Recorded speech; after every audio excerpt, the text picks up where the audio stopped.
The why was born out of pain. It was never an academic or commercial exercise. It was born out of a time in my life many years ago, 10 years ago, where I had lost my passion for what I was doing. I owned my own small business. I was living the American dream. Superficially, my life was fantastic. And yet, I didn't want to wake up and do it again. And I was embarrassed by that. Who am I to complain about my life? My life seemed perfect, and yet I hated it. And so I kept it to myself.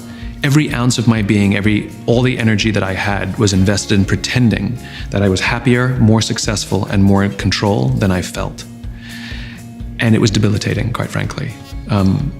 Strange things start to happen when you put yourself in that cycle and the stress starts to build. You start to become paranoid. So for example, I was convinced that my employees hated me. I didn't go out much, and it was really a bad time. And it wasn't until a friend of mine came to me concerned that I wasn't acting myself and basically offered me nothing more than moral support. Whatever you need, I got your back, I'm worried about you. And it was that simple act that gave me the courage to face my own problem. And it was that simple act that gave me the courage to seek out a solution, to go back to the way I used to feel, to be passionate about something again.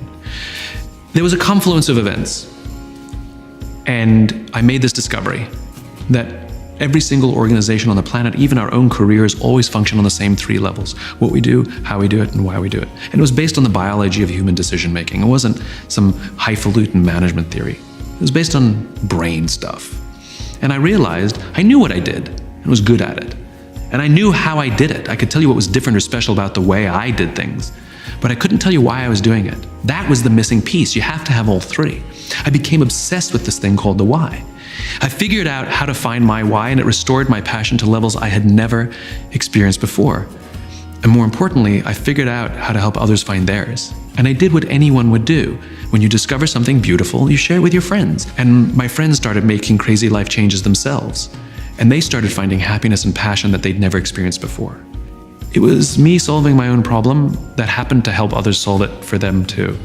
And people just kept inviting me, and I just kept saying yes.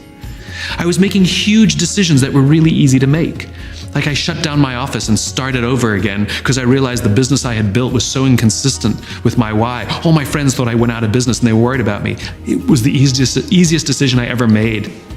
In other words, when you know your why, the filter is clear. It's not like there are options. The option is obvious. There's only one option. Share, give, inspire. And everything that I've achieved, any success that I've enjoyed, has all been 100% because of the gracious, just amazing generosity of people around me. My friends, my colleagues, people who just believe what I believe. They're the ones who either introduced me to others or took a risk or said, let me try that, or bought a book or watched a TED Talk, or more importantly, sent it to somebody else because they thought they would be inspired by it. For all of the things that I've done over the past decade, I still feel like I'm at the beginning. I've been saying it for 10 years. When everybody says to me, congratulations on X, Y, or Z, my answer is always the same: tip of the iceberg. And I think that's what keeps me inspired, which is, for me, it's a journey. I'm on the right path.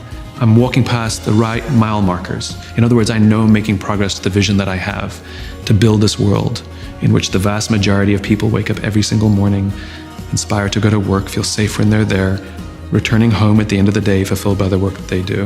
When I started the race, I ran by myself. And it's lonely, lonely, lonely. And now I got like 1,000 people to the left and 1,000 people to the right, and 1,000 people behind me. And I look around, I'm like, yep, we're gonna change the world. We're gonna change the world. There you go. I love you.